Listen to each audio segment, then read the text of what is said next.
Hey everybody, welcome to the very first video of this YouTube channel.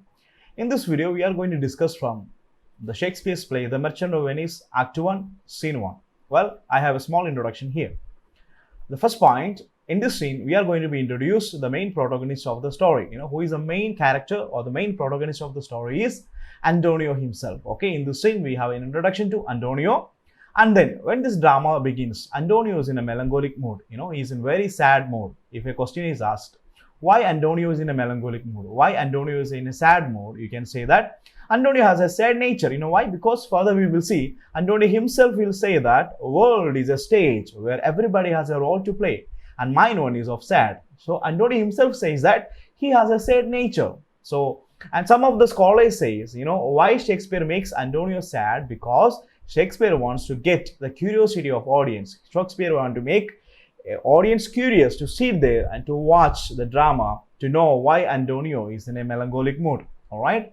And the next point is that Salarino and Salanio, they are Antonio's friends. Okay. They came to meet Antonio and they were trying to give so many reasons why Antonio is sad. Of course, when your friend is in sad mood, you will try to comfort them, right? You will try to comfort your friend and you will try to give the reasons why the friend is sad. The same way, Salarino and Salanio, they were trying to give so many reasons for Antonio's sadness and they were trying to comfort Antonio by saying that you are sad because of this and that. And the next point we see in this drama is that in this scene, in this Act 1, Scene 1, we will see Bassanio, Antonio's closest friend. Bassanio is Antonio's closest and best friend. Bassanio comes to see Antonio and there's a reason behind it. Okay, Bassanio wants to suit Portia. Very clearly I can say Bassanio wants to marry Portia. So for that, he needs some money. Further, later on we will see why he needs money to suit Portia and who is Portia. We will see about it. Okay, so he needs some money. He comes to Antonio to ask money. But by the time when Bassanio asks for the money, Antonio does not have any money in his hand. So he says Bassanio, okay, go anywhere in the Venice, you take money in my credit. Being a great merchant, of course, on Antonio's credit, people will give the money. So Antonio asks Bassanio to take money from somebody using his name. All right. And the last point in this scene is that, no, that was the last point, in fact. Okay. So let's get into the drama. All right.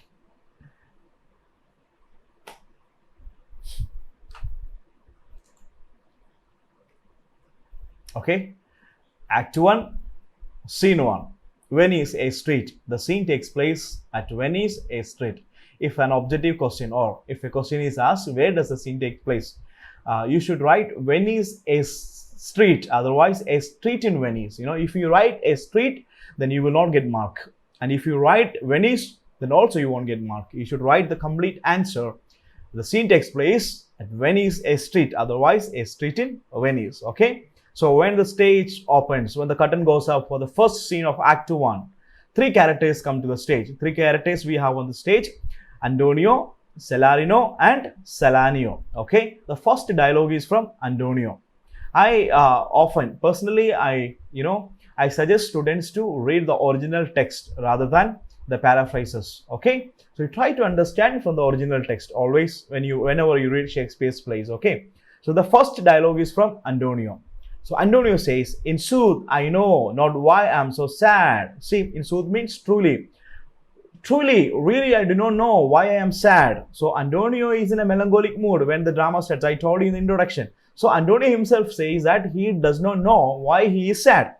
It wearies me. Wearies means tired. Okay. My sadness makes me tired.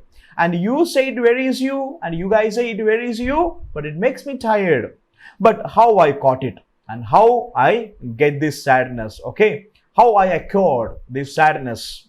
And found it. Or from where it came by. How I got it. From where I got it. Or came by. From where the sadness came. Where stuff it's made of. And what is the content of my sadness. Why I am sad, what is the reason of my sadness, and whereof it is born, and the origin of my sadness, from where my melancholy, from where my sadness came. I am yet to learn. Still, I have to learn about it. I do not know why I am sad. I do not know from where my sadness came. I do not know what my sad is made of.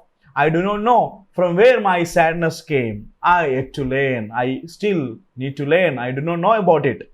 And then he say, and such a one with sadness makes of me. One with means absent-minded. So sadness makes me absent-minded. That I have much ado know myself. Ado means trouble. Okay. So I have a lot of trouble to know even about myself. I have a lot of trouble to know myself, from where the sadness came. So I am so much struggling with this melancholy, but I do not know from where this sadness came. This is what the very first dialogue. Okay. Now on, the dialogue goes very interesting. Okay. Hereafter, the dialogues gets very interesting, The next dialogue is from Celarino, Antonio's friend. When Antonio says he is in a melancholic mood, and Celarino says, the very first reason Celarino says, your mind is tossing on the ocean. Celarino says, your mind is tossing on your mind is there in the ocean. You know why? Because Antonio is a merchant, right? He has so many merchant ships. So according to Celarino, Antonio is thinking about his merchant ships in the ocean, in the sea. That's why Celarino says, your mind is tossing on the ocean. There were your argosies with the portly sail like Signois and rich buffers on the flood. And then Celarino is fully concentrating on Antonio's ships, saying that you are sad, Antonio, you are sad because you are thinking about your ships in the sea. There were your argosies. Argosies means merchant ship, where in the ocean your ships with the portly sails. Portly means steadily.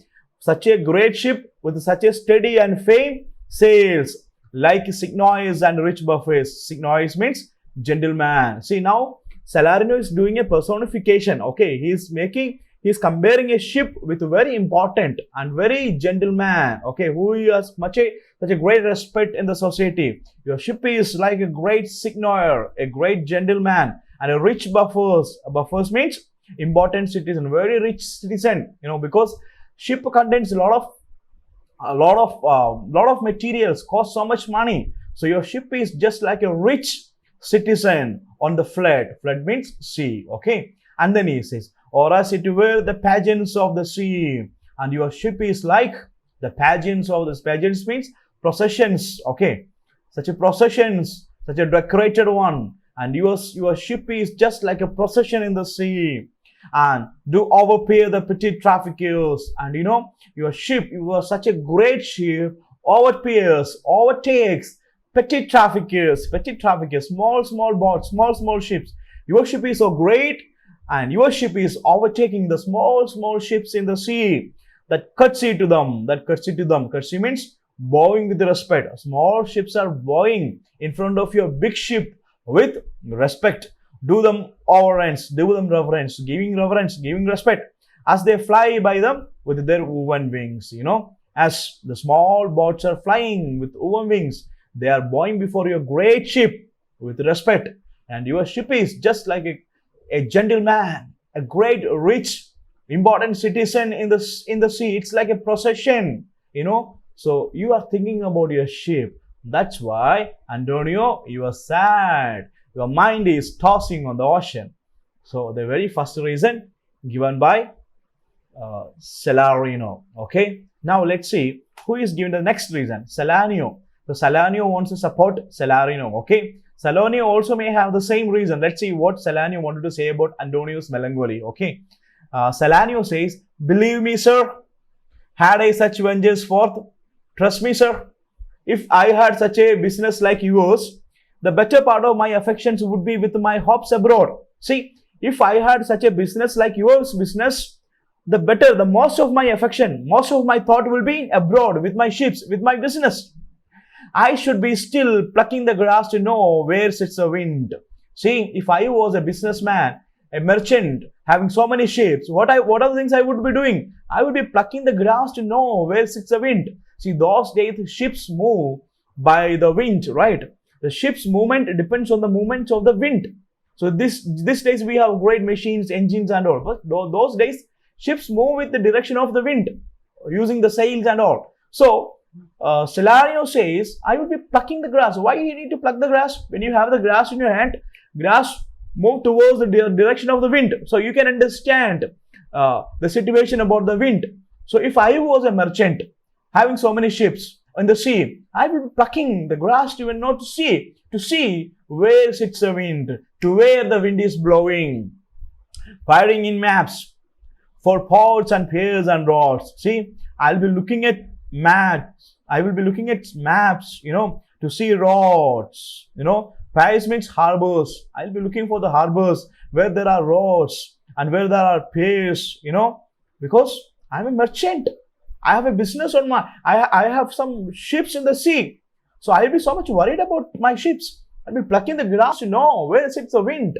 I'll be looking at the maps where we have harbors, where there are roads, where my ships can go. And every object that might make fear, misfortune to my ventures out of doubt would make me sad. I'll be thinking about anything, any object that can cause destruction to my ships. Of course, if I think all those things, that would make me sad. I would be really sad. So Salanio also says that, Antonio, you are sad because you are thinking about your ship. All right. Let's see what is going to be Antonio's response to that. Okay. Then again, Salarino has a dialogue. Okay, Salarino is not ready to leave Antonio. Salarino says, my wind cooling my broth would blow me to an egg with a thought, what harm a wind too great might do at sea. See, in this scene, okay, maybe Salarino is having a ball in his hand. He's maybe drinking a soup in his hand, from his hand. Okay, maybe if you watch this movie Merchant of Venice, you may be able to find it. Salarino says, my wind means my breath here. Okay, my breath cooling my broth. Broth here means soup. See, when you have hot soup in your hand, the breath comes out of your mouth, or the breath that comes out of your nose can cool the hot soup in your hand. So in our Indian context, we drink hot tea. We take the tea and then we blow on it and then we drink, right? So because of the wind, the breath that comes out of us, the hot tea becomes cool. The same way, the wind that comes out of me, the breath that comes out of me, that cools the broth. Broth means, I told you, hot soup. And now, if a small wind, the breath that comes out of me can, cool a hot breath, then what about the wind in the sea? See, what harm a wind too great might do at sea? A small breath that comes out of me can make such a hot soup cool. Then what about the great wind in the sea? It can cause such a destruction. I should not see the sandy hourglass run, but I should think of shallows and of flats. Salarino says, if I was a merchant, when I see the sandy hourglass, what is sandy hourglass? Sandy hourglass is used to, check the time in those days. See, I can show you here. This is what sandy hourglass. You can see there is sand inside this object. People, use it to know the time. So Salarino says, when I look at this object, I'm not looking at time. I'm not trying to understand what is time, but I think about the sand banks and the shallows of water. See, ships are very great and very big. The big part of the ships, the most of the parts of the ships will be beneath the water. Only you will see the surface parts of the ship, and if shallow means less quantity of water, less water. If there is no water much in the sea, or if there are sandbanks, ship can be, run ground and stuck into the sandbank and destroyed. That's why Salarino says, when I see the sandy hourglass, I think about the dangerous sandbanks and the shallows, less water. Less water also can cause problem to ship. And then see, but I should think about shallows and of flats. Flats means these sandbanks, okay, flats. And see my wealthy Andrew docked in sand. Wealthy Andrew here is a usage for the ship. And when I see the sandy hourglass, I think about the sandbanks, and I can imagine my wealthy Andrew, my rich ship is destroyed, docked, wrecked in the sand. Wailing her high top, lower than her ribs to kiss her burial. When the ship is destroyed, what will happen? Such a highest, such a tallest sail, broke and come down. That's why he says, wailing, see, wailing her high top lower than her ribs to kiss her burial. So her ribs here means the side of the ships, okay. the sail or the mast or the sail of the ship that's supposed to be, stand such a high, broke and come up to the level of the side of the ship, to kiss your burial. To kiss your burial means burial. What is a burial? The ship is destroyed in the sand, and what buried the ship is the sands, right? So it kiss your burial. Should I go to church and see the holy edifice of stone and not bethink me straight of dangerous rocks? He says, see, if I go to the church, should I go to church and see the holy edifice of stone and not bethink me straight of dangerous rocks? So we go to the churches, we go to church for some peace, right? We go to church for worshiping God, and after worshiping God to get some peace and to have a good sleep. But as a merchandise, as a merchant, if Salarino goes to church, instead of worshiping God, he sees the edifying stones or the buildings of the church, and then he thinks about the dangerous rocks in the sea. See, a businessman has to be mindful of a lot of things, right? He thinks about the wind, where the wind seats, from where the wind is blowing, and then he thinks about the sandbanks. Then he thinks about the dangerous rocks. He thinks about the shallow of the water. See, he's so much worried. And then he says, which touching but my gentle vessel its tide would scatter all the spices on the stream. See, when I go to the church, when I look at the holy edifying buildings or the stones, I think about the dangerous rocks in the sea that can hit the side of my ships and destroy my ship. And all the spices being carried in the ships can be scattered on the water and enroll the roaring waters with my silks. See, those times merchant ships are moving with a lot of spices, silks for sailing, right? If there is a shipwreck happen, all the spices will be scattered on the water, and then the silks, being carried in the ships will be covering the sea, the waves of the sea, and in a word, but even now worth this and now worth nothing. See, the merchant ship with full of cargoes, such a wealthy ships, but within fraction of seconds, when an accident happened, everything became, not valuable, became nothing. It was much wealthier, it was, very rich, but within no time, everything become nothing. And then, shall I have the thought to think on this? And should I not think about it? Being a merchant, should I not think about it? And I shall laugh the thought that such a thing be chance would make me sad. See, of course, I would be thinking about things that could make me sad, right? The mischance, that's my misfortune. See, if I have such a businesses, I would think about the dangerous things can happen to my businesses. That's my misfortune. I should think about my misfortunes. Of course, everybody think about it. And tell me not. No, Antonio is sad thing upon his merchandise. And he said, but tell not me. Antonio, you don't tell me that you are sad, not because you are thinking about your merchandise. You are sad about your ships. You don't tell me that you are not sad. I know you are sad. You are thinking about your merchant ships and you are being sad. And now let's see how is Antonio going to respond to Salarino's, reasons for Antonio's sadness. Okay, let's see what Antonio is going to say now. Antonio says, believe me, no, I thank my fortune for it.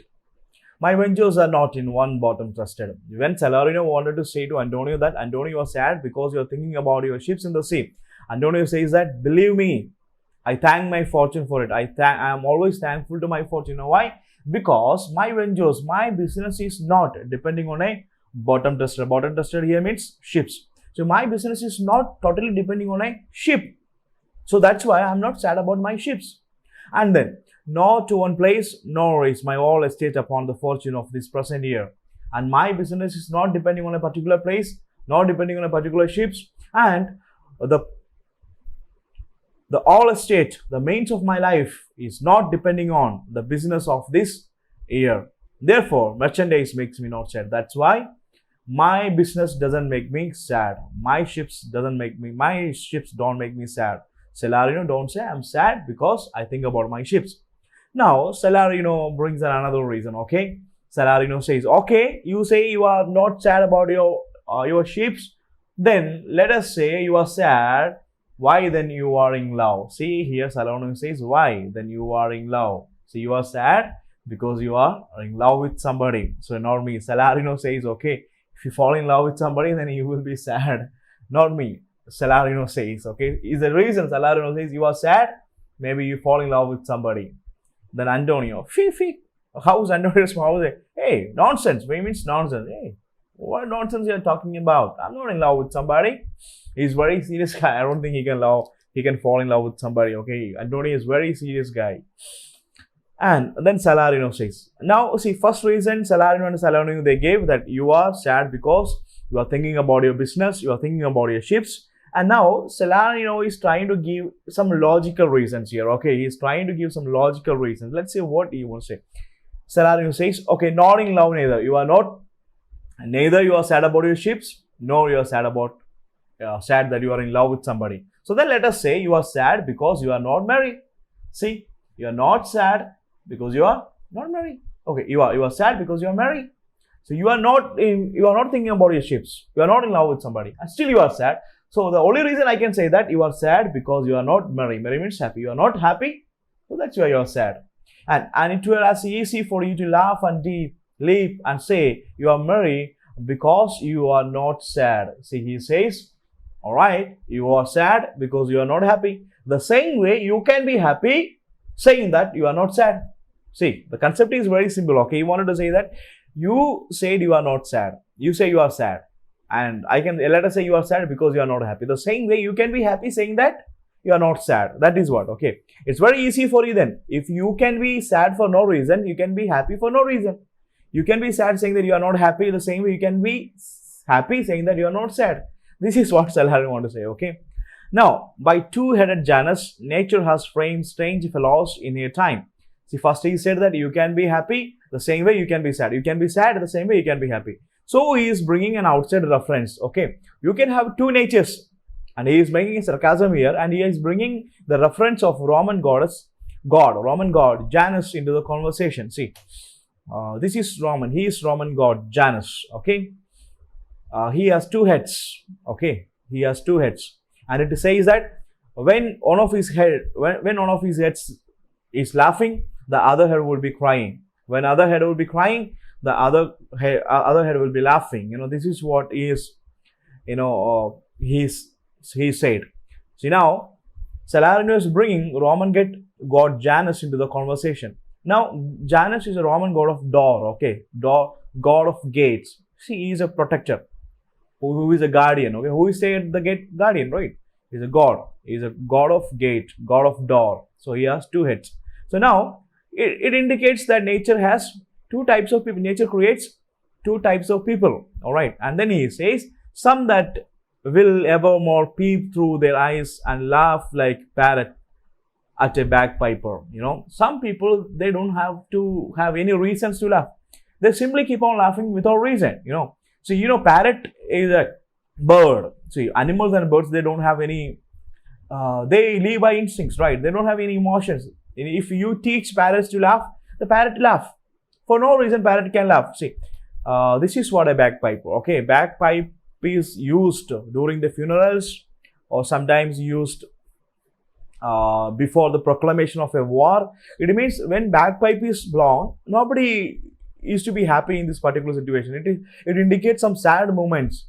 So nobody laughs at a bagpiper. But still, a parrot can laugh at a bagpiper. Why? Because parrot doesn't need any reasons to laugh. It doesn't have any emotions. It moves with instincts. So there are some people, they laugh for no reason, just like a parrot. That is what he wanted to say. And then he is saying, and other of such vinegar aspect that they will not show their teeth in way of smile, though the Nestor's fear that just be laughable. Nestor is a general, okay. He is a general of Troy. He doesn't laugh. It is said that Nestor is very, very serious fellow. He is very, very serious fellow. He doesn't laugh. He doesn't find. He doesn't make fun. He is a wise Greek general, okay. Nestor is a wise Greek general. He is very serious guy. He doesn't laugh. And Salarino says even sometimes Nestor may laugh at some joke. Sometimes Nestor may laugh. Lester may smile. Lester may smile. When if a joke is correct, sometimes it is possible. But there are some people, they are with the vinegar aspects. Vinegar aspects means, see, sour face. They don't smile. Some of your friends, maybe they're in your friend circle, or some of your neighbors, and they, even if you crack some joke, they don't smile. They're very, very serious. Okay, they don't smile. They don't smile at any joke. They're very, very serious guy. And there are some people, they don't need any reason to smile. They keep on smiling for no reason. So nature creates two types of people, right? Nature creates two different types of man with a different outlook. This is what Celarino wanted to say. See why he wanted to say? You are sad because you are not happy. So you can be happy for you are not sad. See, it's possible. You know why? Because nature creates two different types of men with a different outlook. Just like two-headed Janus, who is a Roman god. Right? He has two heads. One head is laughing, other head is crying. The same way, there are some people, they don't need any reason to laugh. They simply laugh just like a parrot without any reason. And then there are some people, they are with the vinegar aspects. They are with such a serious face. They don't smile, they don't crack joke. They're very, very serious about life. And even Nestor, the Greek general, wise Greek general, he's very, very serious guy. Sometimes even he may laugh at some joke. But there are some people, they don't even show their teeth in way of smile. They don't even smile. Okay. This is what Celarino wanted to say. Okay. And then, by the time this dialogue is going on, three people are coming to the stage. Okay. Let's see who are they.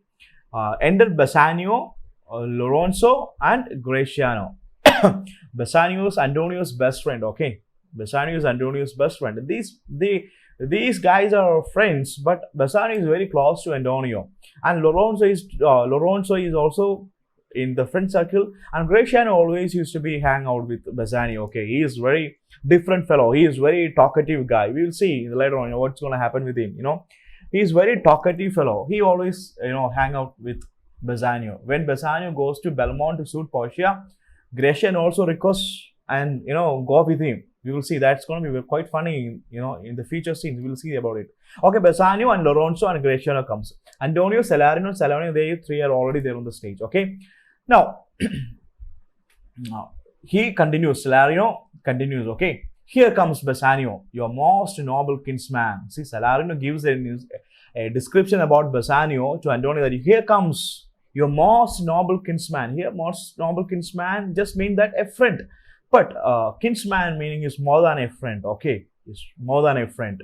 So here comes Bassanio, who is your closest and a noble friend. Graciano and Lorenzo, very well. And hey guys, nice to see you. Okay, and then he say, fare you well. Lorenzo, Graciano, Bassanio are coming. So fare you well. I'm going. Okay, we are going. We leave you now with a better company. So Celarino wanted to say that. Now Bassanio, Lorenzo, Graciano came, Antonio. So they are your better company. We leave you with this your better company, and we are leaving. So when Bassanio, Lorenzo, and Graciano arrived, Celarino wants to leave the place. So Celarino says, I would have stayed till had made you merry if worthier friends had not prevented me. And Celarino says that I could have stayed here to make you happy, to tell you the reasons why you are sad and comfort you. But still, your best friends came. Why should we stay? So let us go. We are going. Okay. Still your best friends came. We are going. Your better company can make you happy. So we just want to leave. Now, Antonio says, your word is very dear in my regard. He says, see, regard means esteem. Your presence is also, and you are very, very important. Just like Bassanio and other friends, you are also very, very, we are also very, very dear to me. Okay. I take it your own business calls on you. And why you want to leave? It is because of your own business. You want to leave this place because of your own business, not because of my friends arrived, not because Bassanio, Graciano, or Lorenzo arrived. You want to leave because you have some other business and you are simply blaming me. You are telling that my friends came, that's why you are leaving. So no. Your business calls you and you embrace the occasion to depart. You already wanted to leave for your business and now you are waiting for an opportunity. And now you embrace the occasion and you take it as an opportunity. You take it for granted. Your friends came, so we are leaving. No, you are leaving because of your business. You wanted to leave. That's why you are going. Okay. Now, Salarino says, "Good morning, my good lords." Hey, good morning, my good lords. Whoever came there, Bassanio, Lorenzo, Graciano. So Salarino is greeting them. Good morning, my good lords. Bassanio. Good signois. Both signois means gentleman. Oh, both gentlemen. Good morning. When shall we laugh? When shall we laugh? It's not that they will sit together and laugh for no reason. No, not like that. Okay. Laugh here means when shall we have some good time together? When shall we have some happy time together? Well, let's have some party. Okay. And you grow exceeding strange. Salarino and Salanio, you guys are behaving like you are very strange. When we will have some time together to sit and talk and have some chit chat and have some merry talks? Must it be so? You are so strange. You behave like very strange. Is it necessary? Must it be so? Is it necessary? Salarino says, well, we make lays to attend on yours. Now, Salarino says, well, we make leisures to attend on yours. Leisure means free time. Well, Bassanio, we'll find out some free time to spend with you. All right, but now we need to leave. So Salarino and Salanio, they exit. Okay, they left the place. So Lorenzo saying to Bassanio, my lord Bassanio, since you have found Antonio, we too will leave you. See, guys, when Bassanio met Antonio, now Lorenzo and Graciano also want to leave.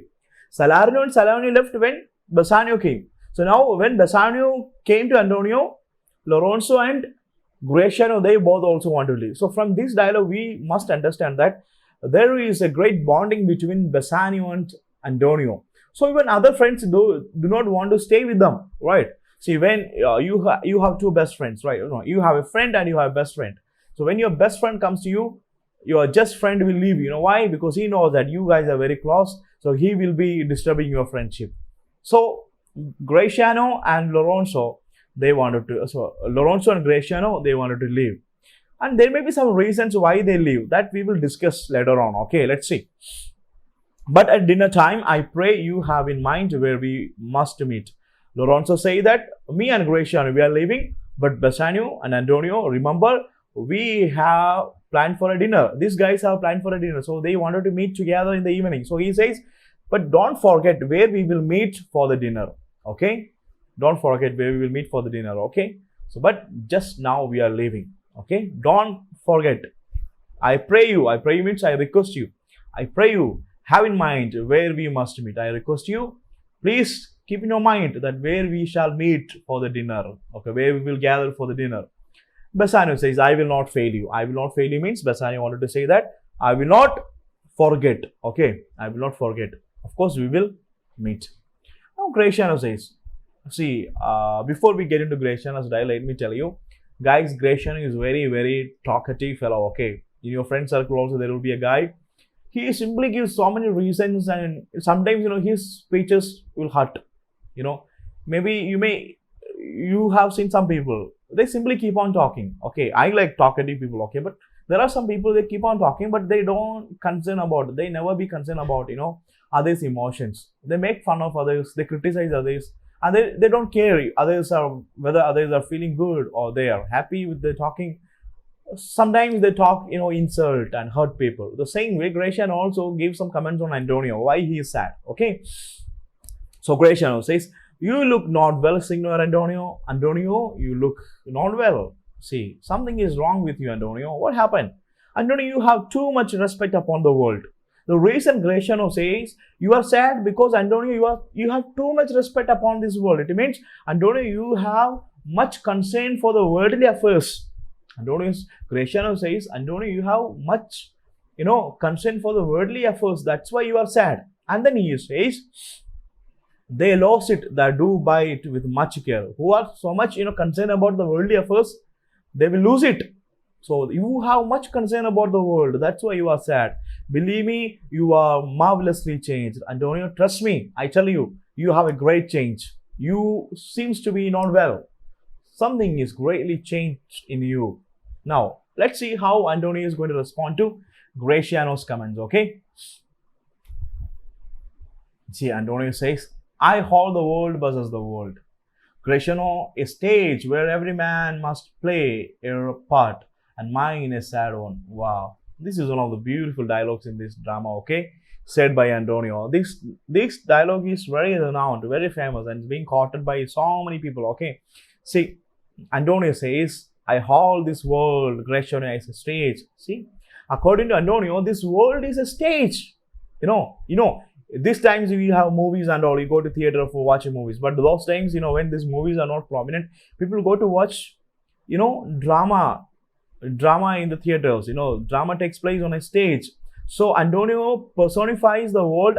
Antonio, metaphors the world as a stage. He says the world is a stage where everybody has a role to play. See, every man must play a part, and mine is a sad one. The world is a stage. On that stage, every man in this world has a role to play, and my role is of a sad one. So he himself says that. Antonio himself says that he has a sad nature. Antonio himself says that he has a sad nature. See, that's why in the beginning I told you, when the scene begins, Antonio is in a melancholic mood. If the question is asked, why Antonio is in a sad mood, the very first point you should write that he has a sad nature, right? Because he himself said now. And then second option, that's not necessary, but the scholar says Shakespeare wants to create a curiosity in his audience mind. So he present Antonio as a sad one. Okay, we are going to the next dialogue. See, this dialogue is quite difficult, so I want you to understand well, listen very carefully how this dialogue is going on. Okay, so Gratiano say, "Let me play the fool." Why Gratiano say, "Let me play the fool"? Fool here means not a stupid. Okay, fool here means a jester.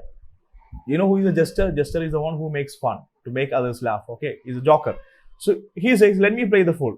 Why? Because in the previous dialogue, Antonio says, "World is a stage and everybody has a role to play, and mine is of a sad one." So that's why Gratiano says, if the world is a stage and if everybody has a role to play, I want to have the role of a jester. Why? Because I want to make everybody happy and I want to be happy. With mirth and laughter, let all wrinkles come. Let me be old with such a happiness. Let me be happy, still I become, old. See, and then he say, wrinkles comes. When the wrinkles comes, you guys are very young now, but when you become old, you get so many wrinkles on your face and hands. It means you become old. So Gratiano want to be old. Gratiano want to enjoy the life, still he becomes old. He want to make fun. He want to talk. He want to make everybody laugh. He want to be joyful till he becomes old. And then he is, "Let my liver rather heat with the wine than any heart cool with the mortifying groans." It's in Elizabethan belief that drinking wine will warm the liver. Okay, it was a belief in Elizabethan time. Drinking wine will warm your liver, And then, see, another belief is that groaning were believed to take blood away from the heart. Groaning means crying, being sad. If you become sad, if you be sad, and if you, try to be not happy, if you are a groaning person, that groaning will draw the blood from your heart. All right, you become very weak. So Gratiano says, "And let my liver rather heat with the wine than my heart cool with mortifying groans." Why should I, be growing? Why should I be growing? Growing and let my heart, loses the blood and die. So rather, I would like to be, happy, more enthusiastic, that my liver heated with wine. This is a concept, okay? And then he says, "Why should a man whose blood is warm within sit like his grandchild cut in alabaster?" Alabaster means pure white stone. Okay, alabaster means pure white stone. Grandchild means grandpa. See, why a man whose blood is warm within? See, why a young man?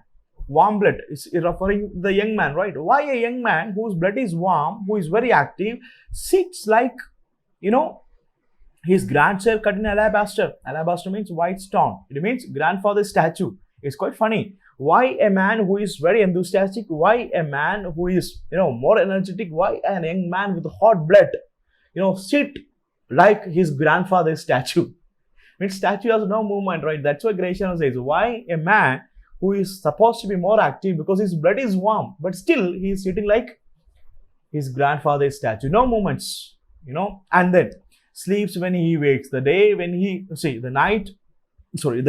supposed to be waked, he sleeps and creep into the jaundice by being peevish. Peevish means bad temper. Okay, peevish means bad temper. Okay, he says, why should I, be so much worried, having a lot of anxiety, having a bad temper, and get jaundice? And then he say, I tell what, Antonio, I love thee, and it's my love that speaks. See, whenever if you guys are studying in 10th class, when you grow up, and after doing a master's, bachelor's, and all, there will be so many people in the society used to come and will come and guide you and give you a lot of suggestions, and some will criticize you. Most of the people criticize you will say that one dialogue is compulsory. After criticizing you, they will tell, I'm telling you because I love you. All right, I'm telling this one because I love you. Why should I talk about the future? You can know in some of your classrooms, when some teachers will scold you, after scolding they will tell you, I'm scolding you for your better future. I'm scolding you because I love you. Okay, he spoke a lot of things. Okay, and then he said, Antonio, I'm saying all these things because I love you. There are a sort of man whose visages do gleam and mantle like a standing pond. See, he is bringing another comparison. There are so many men in the world, their visages means appearance, their expressions, okay, their face, to cream and mantle like a standing pond. Mantle like a standing pond means stand still like the scum that forms on the surface of a still waters in a pond. See guys, if you see a pond, not the river, if you go to the river, when the river, where the water used to flow such a way, but if you see a standing pond where the water is not moving anywhere, okay, water is still there, because there is no movement in the water, there used to be a scum, creature on the top of the water, and it doesn't move. All right, it is just a mantle on the top of the water, doesn't move. And then if you take you guys drink milk, and you take milk and keep for a long time, there is to form a cream on the top of the milk that doesn't move. It just stays still. It just stays still as a layer. See, some people's faces like that, no movement, just like a mantle on the top of the water, just like a cream on the top of the milk, no movements, right? No emotions. So that's what he wanted to say. Gratiano says there are a sort of man, their face is like cream on the top of milk, and the mantle like a standing pond. No movements, no emotions, and do willful stillness entertain with the purpose to dress it in an opinion of wisdom. Oh, okay. So far he criticized, he said a lot of things, he has done a comparison, but at the climax he says why the people do it and do a willful stillness. They do not have any emotions, they don't react, they don't speak. Why? Entertain with the purpose. They're willfully entertaining, they are purposefully, they are doing it with the purpose to be dressed in an opinion of wisdom. You know why? They are willfully, they do not have any emotions, they don't be much interactive. Willfully they are doing it with a purpose to show that they are very wise, they have great wisdom. So it is a concept. Those people who doesn't speak much, people think, oh, he's very wise man, that's why he doesn't speak much. See, this is a concept. Okay, he says you wanted to show that you are a wise man, you have a lot of wisdom, that's why you are not speaking. And then in an opinion of wisdom, gravity, profound conceit. Okay, gravity means solemnity, profound conceit means deep thought. You don't speak much, you have a melancholic nature because you wanted to show that you are very wise and you are very solemn, and then you are in a deep thinking. You wanted to show the people that you are in a deep thinking. That's why purposefully you are showing this melancholy. As who should say, I am Sir Oracle, and when I open my lips, let no dog bark. Another horrible comparison Gratiano makes here is that I am Sir Oracle. Sir Oracle. Oracle means the voice of God. Who speaks the voice of God? Prophets speak the voice of God. Priests and prophets, they speak the voice of God. They convey the message from God to human beings. In those olden times, a prophet had such a reverence in the society. He is highly respected. When the prophet speaks, nobody even supposes. Why? Because he himself is delivering the message of God. Everybody has to keep quiet and listen to him. So Antonio, there are some people, they willfully, they're entertaining. Willfully, they don't speak. Willfully, they do all those things because they want to show that they are very wise. They are in very deep thinking. They are very solemn. And then, see, I am the Sir Oracle. I am the prophet of God. I am a man of God. When I speak, I don't expect anyone to speak. You guys keep quiet, let me speak. So these kinds of people are there in this world. And he says, oh, my Antonio, I do know of this. Oh, my Antonio, I know all those things. That therefore, only a reputed wise for saying nothing when I am very sure. See, he says, some people, think, if you don't speak much, you will be respected. So you are not speaking because you want to show that you are wise and you want to be respected. And there are people, they are being respected because for saying nothing. And then I'm very sure if they should speak, would almost damn those ears which hearing them would call their brothers fool. See, guys, these people don't speak anything because they want to show that they are very wise. And I'm damn sure if they start speaking, others will damn their ears for hearing these people, because hearing them would call their brothers as fools. See, now concept is very, very simple, but it is quite difficult to understand. That's why listen very carefully. Okay, listen very carefully, otherwise you don't understand. It is a reference from the Bible. Okay, this is a reference from the Bible. In the Bible, St. Matthew chapter 22, 5 verse 22. The word is like that. It says like that. If somebody calls his brother as fool, then he will be punished. He will be punished. Okay, this is a word. You can read the word as it is. Okay, the word it is not as it is, but this is the content of that word. Okay, it says that if somebody calls his brother as fool or brothers as fools, then they will be punished. So there are some people, they don't speak, they pretend like they are very wise. They pretend like they are very wise. But if they speak, those people hear them would damn their ears because calling them as fools. It means those people hearing this wise man's speech will understand that he is a fool, he is not wise. So they are compelled to call him as a fool. If they call him as a fool, then they will be punished. They will be punished according to the scripture. Those who call their brother as fool will be punished. You understand the concept? There are some people, they don't speak. Why? Because they won't show that they have such a great wisdom. And if they speak, others will understand these people are very fool. These guys are very fool. These guys are fools. And if they call them as fools, they will be punished. That's why they damn their ears. Oh, I hear this foolish man spoken. Oh, I will be punished. Understand the concept? Very, very simple concept. Okay.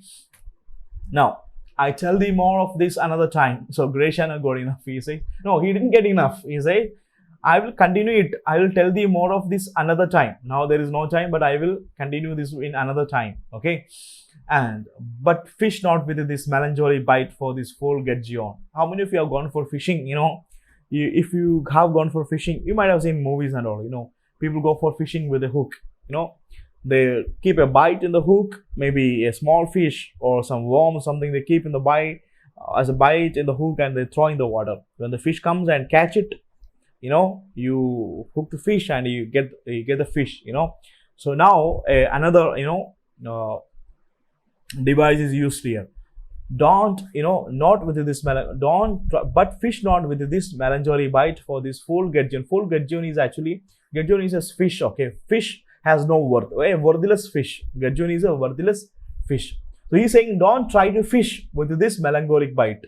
So when you go for fishing, you have to use a bite for the fish, right? So now Antonio is fishing something. What Antonio is fishing? Not the fish, but he is trying to get respect. With what bite? With melancholic bite. It means showing melancholic, don't try to get respect. Here the gudgeon, the worthless fish, stand for respect. Okay, that's why he say, don't show your melancholic mood and try to get respect. Okay, come, good Lorenzo, fare you well a while. I lend my exhortation after dinner. Lorenzo, let's go. See you guys. Fare you well. Goodbye. I will continue my talking. I will continue my lectures. I will continue my suggestions. I will continue my counseling after or during the dinner. Okay, or exhortation after the dinner. We will continue. Okay, and I think they left. Okay, Lorenzo, we will leave you then till dinner time. Okay, well, then goodbye till the dinner time. We will meet on dinner time. I must be gone of this saying, dumb wise man, for Graciano never lets me speak. Now, again, something complicated. Okay, listen very carefully. So far, Graciano was saying that the people who doesn't speak, they pretend like wise. Okay, they pretend to be a wise. So that's why Lorenzo says, I also will be one of the same dumb wise man. You know why? Because according to Graciano, those people who doesn't speak, they want to pretend to be a wise man. So Graciano is very talkative. If somebody is with the Graciano, then they don't get chance of speaking. So without speaking, they also pretend like they are wise. According to Graciano, if somebody is not speaking, he's pretend to be wise. So if Lorenzo being with Graciano, he doesn't get chance to speak. You know why? Because Graciano is very talkative. So that's why Lorenzo says, I will also become one of these dumb wise man. For Graciano never lets me to speak. He's very talkative guy. And then Graciano, well, keep me company but 2 years more. Thou shalt not know the sound of thine own tongue. Alright? You do one thing, you be with me just for 2 years. You will even forget your own voice. Tongue of, thine own tongue means you sound of thine own tongue, your own voice. You stay with me just for 2 more years. You will even forget your own voice. It means I don't give you chance of speaking. And don't know, fare you well. I will grow a talker for this year. Okay, for this year means for whatever you have spoken. Okay. He said, very well. I will gear here means because of this advice. Okay, because of this advice. Okay. Goodbye. I will try to be a talker. I will not have this melancholic. Okay. I will try to be a good speaker. I will try to speak. I will grow a talker just like you. Because of this gear means because of your advice. Graciano, thanks in faith, for silence is only commendable in an age tongue dried. He said, thank you, Antonio, that you agreed that you're going to be a speaker. You will be a talkative guy. You will leave this melancholic mode. You know why? Because silence is only commendable in an age tongue dried. Age tongue dried means dried ox tongue. You know, ox, dried ox tongue. Dried ox tongue means what? See, a dried ox is whether the ox is dead, otherwise ox cannot cannot speak. So most probably a dead ox. So silence is only appreciable with those have no ability of speaking or those is dead. You understand? So you are a living human being. So it is not appreciable. Commendable means praiseworthy. So you should speak. Silence is only worthy with the dead one. Otherwise, silence is only appreciable. Silence is only praiseworthy only for those who have no ability of speaking. Antonio, is that anything now? Graciano left. So he looks at Bassanio. Oh, your friend. Anything left now? Okay. Anything? Is there anything more? I got enough from him. Is there anything left? Now, Bassanio, see. For example, you have a good friend. Okay, your best friend. And then you have another best friend also. You have two best friends. One of your best friend insulted your another best friend. And when your best friend who insulted your best friend left or leave, it is your responsibility to comfort your another best friend. Say that, oh, don't take it, okay, don't take it seriously. That fellow is like that. He speaks like, don't. See, now Bassanio is trying to comfort Antonio, saying that Graciano speaks an infinite deal of nothing. Infinite deal of nothing means nothing, a great deal of nonsense. Infinite deal of nothing, a great deal of nonsense. Graciano speaks a great deal of nonsense. More than any man in all Venice. If you check in all Venice, you will find Graciano is the only one who speaks such a nonsense in a great deal. And then his reasons are as 2 grains of what hid in 2 bushels of chaff. You shall seek all day. Air means before. E-R-E. Air means before. You find them, and when you have them, they are not worth search. He says, see, Graciano's reasons, Graciano's advices are just like 2 small grains. You know, imagine 2 small grains, 2 wheat, small wheat, okay, small 2 wheats, or 2 small wheats or a grain. It's very small, right? If you take a wheat seed in your hand, you understand the seed is very, very little. And if you throw the seed into a bushel, maybe, in your garbage, maybe, where there are going to be a lot of stuff, you put this, seed into that. Will you be able to find it within no time? No, it takes time. You will be searching, but who will be searching for a 2 small wheat, for entire days, wasting your time and, trying to get it from the bushels? So Graciano's speech is like, Graciano's reasons are like 2 small grains of wheat that fall down onto the bushels. And we don't understand, and all day we are searching, what did he say, what did he say, what did he say? But when we find the meaning, we feel like, oh, good for nothing. Simply I wasted my time. You understand? This is a concept, okay? So he is a person, he speaks a lot of things, he speaks a lot of nonsense, and he speaks a lot of nonsense, and then his reasons are just like two small grains that fall down in the bushels. All day you spent searching for it. Unless when you find it, you feel, oh, they're not worth of searching. Understand?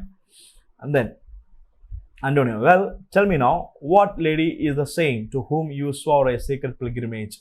Alright, that's fine, let it go. But now tell me, Bassanio, what lady? Who is that lady? Now another lady is coming to the conversation, okay. Who is that lady to whom you swore a secret pilgrimage? Secret pilgrimage means secret visit. Whom you swore, whom you promise a secret visit. See, Bassanio might have said to Antonio before, maybe days back, Antonio, there's a girl in my mind. I will tell you some other time, okay, because he's his best friend. That's why now Antonio says, asks to Bassanio, tell me, who is that girl whom you have sworn, whom you have promised that have some secret meeting? Tell, who is that? That today you promised to tell me, and today you have promised me that you tell me. Today is the day that you have promised that you will tell me. So tell me, who is that girl? Now, see. In some cases, okay, you wanted to get some help from somebody. Most of the time, indirectly you don't speak. Antonio asks, who is the lady? But Graciano is going ahead with some other speech. Okay, let's see what Graciano is speaking now. Graciano says, Bassanio, Graciano, so not Graciano, Bassanio. Okay, Bassanio wanted to get done something from Antonio. So Antonio asked the question, Bassanio, who is the lady? So instead of telling who is the lady, Bassanio is going to some other speech. He is telling, this not unknown to you, Antonio, how much I have deserved mine estate. Deserved means wasted. Mine estate. Estate means my money, my way of living. Antonio, you know how much money I have wasted. See, in fact, this Bassanio is a spend with the he's a prodigal. He spends a lot of money unnecessarily, and he spends everything unnecessarily. He's a spend with. So that's why he says, Bassanio, Antonio, you know that how much money I have wasted showing a more swelling part. More swelling part here means grand lifestyle. I have wasted a lot of money having a grand lifestyle than my faint means would grand continuous. Grand continuous means give permission. Faint means small income. Okay, very weak income. See, I have a weak income that permits me not to have a great life, but showing a great lifestyle. I have wasted a lot of money. Antonio, you know that. Okay, Antonio, you know that. I have wasted a lot of money having a grand lifestyle. Instead, I have a very small income. Nor do I make mean to be abridged from such a noble rate. And now he says, nor do I make mean to be abridged from such a noble rate. He wanted to say that I'm not trying to, I'm not forcing myself to stop that grand lifestyle. No, I'm not going to stop it. But my chief care is to come fair off from the great depths wherein my time. But now my chief concern, my main aim, my main goal of life is to come out of all the depth I have. I'm not going to compromise with my grand lifestyle. That is okay. I won't enjoy my life. But my chief concern now, what I am much concerned about now is to get out of all my debts, to pay off all my doubts, all my debts. Okay. And then he says something to prodigal. Prodigal is a reference from the Bible again, and another reference from the Bible. Okay. Prodigal son. It is called the story of prodigal son. Okay. A father had two sons, and the younger one was very wants paid. He's just after the pleasures of the world. He had a great friend circles. So he asked his father to pay or to give him, the share of his family, share of the wealth. So the father gives him the share. And then he takes the money along with his friends. He goes somewhere beyond, away from the house, and he spends all the money. And then he comes back to home with empty-handed as a poor fellow. Okay, he is known as the prodigal son. So that reference is given here to the Bassanio. He himself says that, okay, I'm like a prodigal. I spent a lot of things, a lot of money. I wasted a lot of money showing a grand lifestyle. Has left me gage. Gage means have left me gaze. Gaze means depth. Okay, and left myself as depth, in depth. And then he says, to you, Antonio, I owe the most in money and in love. And now on another dialogue, he says that, okay, I have wasted a lot of money. I borrowed money from so many people, but Antonio, to you, I have, I am obliged to the most. I owe the most in you. I owe the most to you in money as well as in love. It means Bassanio has taken much money from Antonio. Also, he owed him in love. He is obliged to Antonio in love. And then he say, and from your love, I have a warranty. Warranty here means assurance. Okay, because of your love, I have an assurance to unburden all my plots and purpose, how to get clear of all the debts I owe. Already, Bassanio say that my chief concern is to get out of my debts. So he says that now, Antonio, I have a warranty, I have an assurance. Because of your love, I can share, I can unburden, I can share my plan, my plot, that how I will get out of my debts. Okay. Now, Antonio, I pray you. I pray you means I request you. I request you. Bassanio, let me know it. Bassanio, tell me what is your plan. And if it stands as you yourself still do with the eye of honor, if your plan is also very honorable like you, can be trusted, be assured, make sure my purse means my money, my person, as a person, me, my extremes means my uttermost resources, all unlocked to your occasions. See, Bassanio, if your plan is also very honorable like you, make sure my purse, my money, myself, as a person, myself, and my extremest means my uttermost resources always open for you. Okay, to your needs, to your occasions, to your needs, it is always open for you. Now, Bassanio. Okay, now again Bassanio is going to beat around the bush. Okay, he is not telling. He's not telling, okay, what he needs. Again, he is bringing some another illustration here. He says, in my school days, when I had lost one shaft. Shaft means arrow. Okay, arrow and arrow, bow and arrow, right? See, you have seen movie Bahubali and all. Most of the time the which weapon is used, that is arrow and bow. Okay, in my childhood time, when I lost one shaft, I shoot the fellow of the self-flight, the selfless way, with the more advice was to find the other fourth. See, in my childhood time, if I lose one arrow from my hand and I didn't see where the arrow has gone, what I would do? I do not know where the first arrow has gone. So I take my second arrow of the same size and I shoot it in the same way, and I watch very carefully where the second arrow is going. And when I find the second arrow, obviously I get the first arrow also. Okay, which is lost. That's why. See, I shot this.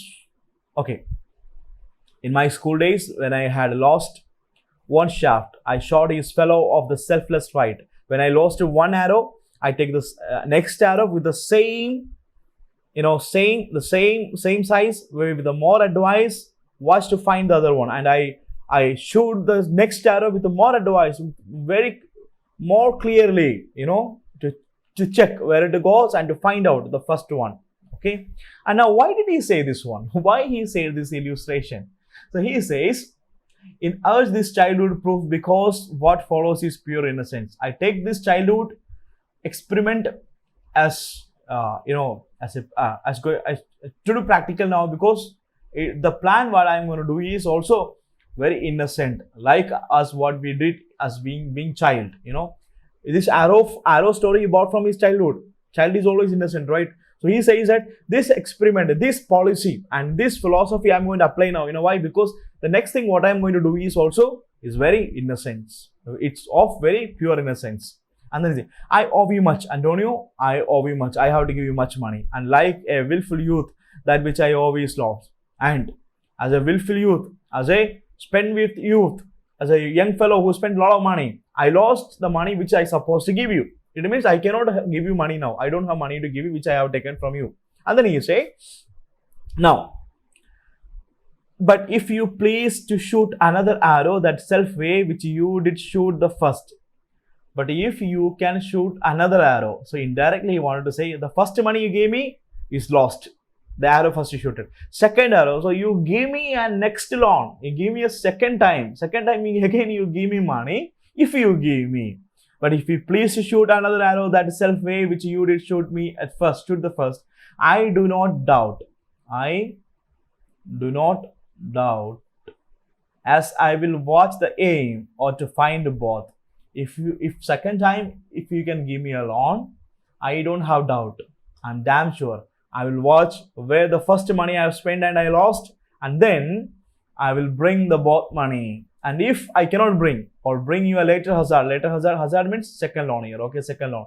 See, if I cannot give you the later hazard, bring you a later hazard, if I cannot give you the first loan, at least I would give you the second hazard. At least I would give you the money that you give me now, okay, the second loan, and I will be thankful for the first one, and I will be very thankful for the first money you gave me. So this is what is planned. When arrow is lost, taking the second arrow and throwing it, and then shooting it and seeing very carefully where the second arrow goes and finding out the second one. When some water goes inside the ear and then the water is not coming back, you take some more water and put inside the ear, and then you get all the water out. The same way, and don't you gave me the money first, I lost it. So second time also give me the money. I will watch very carefully to get the second money also. Both money is back.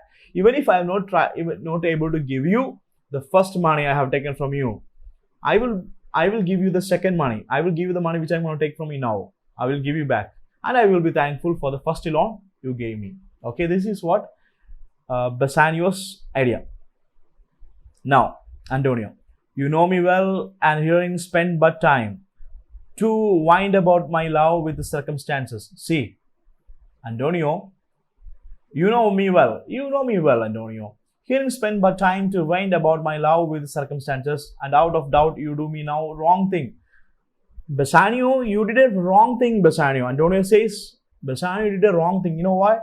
You stand here and you're talking a lot of things about my love. You wind about my love with circumstances. You bring the circumstances and you're questioning my love. So that's a wrong thing. In making questions of my uttermost, if you had made waste of all I have, if you have taken the money, all I had have taken by you, if you have taken all the money I had and spent, I would be happy. But you did a wrong thing now. What is the wrong thing? You stayed here and you talk a lot of things about my love, and you have a doubt whether I would give you money or not. That's the wrong thing. And then he says, then do but say to me what I should do, that in your knowledge may by me be done. So, okay, that's fine. But you tell me, in your knowledge, what is possible for me to do for you? Tell me, I will do it.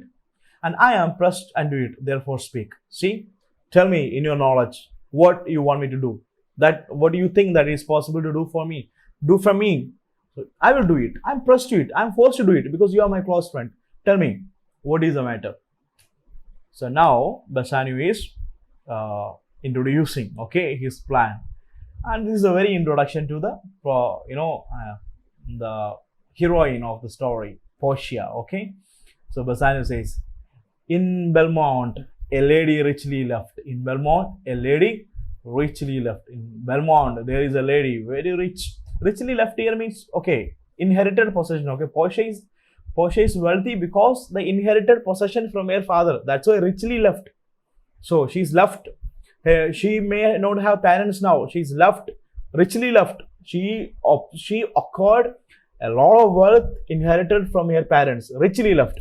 And she is fair and she is beautiful. She is fair and she is beautiful. And fairer than the word of virtuous wonders. She's not only beautiful, she's not only fair, even fairer than the word.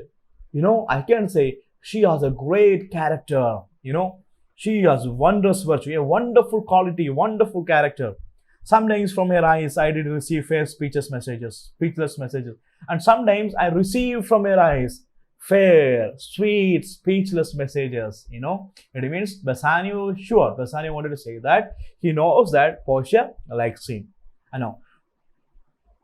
Her name is Portia, and her name is Portia. Nothing undervalued to Cato's daughter, Brutus' Portia. And now she is not lesser than Cato's daughter, Brutus' wife, Portia. There is another drama written by Shakespeare that is called Julius Caesar. Okay, in Julius Caesar there is a character Brutus, and Brutus' wife is Portia. She is the daughter of Cato's. Okay, she is known for that. Portia is known for beautiful character and well-known manner. So that's why Bassanio says the Portia in Belmont is not lesser than Cato's daughter or Brutus' wife, Portia. And then he says, nor is the wide world ignorant of the worth. And all the world knows about her wealth. For the four winds blow in from every coast, renowned suitors. All the world knows about her wealth. That's why from every part of the world, from four sides of the world, who comes here? Suitors who wants to marry Portia from the different parts of the world, from the four sides of the world, east, west, north, and south. The people rush towards, Belmont to marry, to suit Portia. And now another comparison here, okay? It's very beautiful and very poetic, okay? And her sunny locks hang on her temples like a golden fleece. The hair on her forehead, it is something like a golden fleece, which makes her seat at Belmont Calco strong, and many Jasons come in cost of her. Now, there is an outside reference from the Grecian mythology, okay? You should understand it. See, in Calcos, in the place called Calcos, on an oak tree, a golden fleece was kept, okay? Golden fleece. Golden fleece means, golden fleece, right? A golden fleece. Fleece means wool, okay, wool.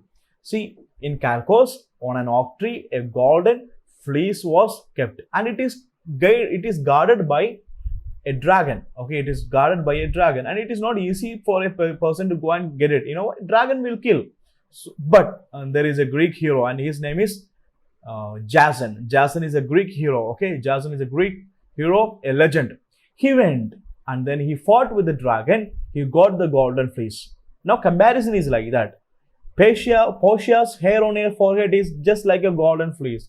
Where was the golden fleece in the story? It was in Calcos. So Portia is living in Belmont. So just because of the hair, comparing it with the golden fleece, so Belmont becomes Calcos. Why? Calcos is the place there was golden fleece. Now Portia is a golden fleece, or Portia's hair is a golden fleece. She lives in Belmont. That's why Belmont is Calcos. And the suitors from the different parts of the world are compared with Jasons. They are heroes. They are coming to suit Portia. That is the concept. Okay, very beautiful line. And then Calcos strand, Calcos, shore. And many Jasons comes in coast of here. Oh my Antonio, had I bought but the means to hold a rival place with one of them. So many people are coming to suit here. Antonio, if I get a chance, to rival, to compete with them, to marry Portia, I have a mind plus me such thrift. I'm well confident in my mind. I'm well confident that I should questionably be fortunate. I'm well confident that without any doubt I will be fortunate.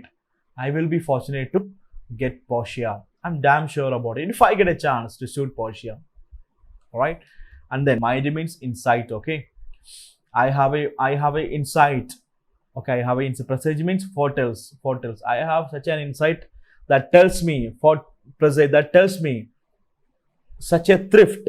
Thrift means profitable success. I have insight that tells me I will have such a profitable, success if I get a chance to, suit Portia, and that I should constantly be fortunate, and without any doubt, I will be fortunate. Antonio says, "Thou knows that all my fortune are at sea." Bassanio, all the ships are at sea. Neither I have money. My ships are at sea, and I don't have money in my hand. Nor commodity. Commodity means I don't have goods with me. I don't have money in the hand. I don't have goods in the hand, and I don't have ships with me. Ships are at the sea. So it means Antonio has no money right now to raise a present sum to get the money which is necessary for you. I don't have it. Okay, why? Because my ships in the sea. My ships are in the sea. I don't have money in the hand. I don't have goods with me. Now, therefore, go forth, try what my credit can in Venice do. That's why, Basan, you do one thing. You go anywhere in the Venice and try to borrow money from any money lenders. Use my credit. Tell my name. Okay, you will get it. So, being a great merchant in Antonio's names, saying Antonio's names, people will give money. And then, that shall be racked even to the uttermost to furnish thee to Belmont to fair Portia. You can take money as much as you get from people. Okay, how much you can get from people for your necessary using my name, you take that much, no problem. You take how much is possible. You take whatever necessary for you, take from the people, and I will give it back. Tell my name. And then, what is necessary for you to go to Belmont to suit Portia? How much money is necessary? How much you need? You take from people and use my credit. And then you go presently inquire. Now you go and inquire about it. Okay, is there somebody can give you money, and so will I, and I will also do the same. Where money is, and I know question make to have it of my trust or for my sake. He says, I have no doubt that I will be able to borrow money either because of my business credit or an account of my personal surety. He says, go presently and ask somebody, inquire, and so I will also go and check with somebody. And where money is, and I know questions make to have it of my trust or for my sake. See, I know, of course, I can raise this amount. You know why? Because of my business, otherwise of my personal, account of my personal surety, account of my personal life. No, everybody will give you money. You can ask anyone, they will give you money on my personal account. Okay, that is not a big job. I can raise this fund, using my business, otherwise on my personal life. Okay, you will get the money. Don't worry. Get money from anyone. Use my credit. That is what Antonio's suggestion to Bassanio. From here, the story begins. Okay. Let's see. After taking money from a moneylender, the story is going to turn up and down. Okay, it's going to be very interesting. I hope you understood this scene. Okay, The Merchant of Venice, Act 1, Scene 1. If you like this video, and if this video was useful to you, guys, please share this video with your friends and give me a like, and I will be uploading more videos, all on all Merchant of Venice, The Tempest, and then all other literary works you have in your textbooks like poems, prose, and all. Please subscribe this channel. See you guys.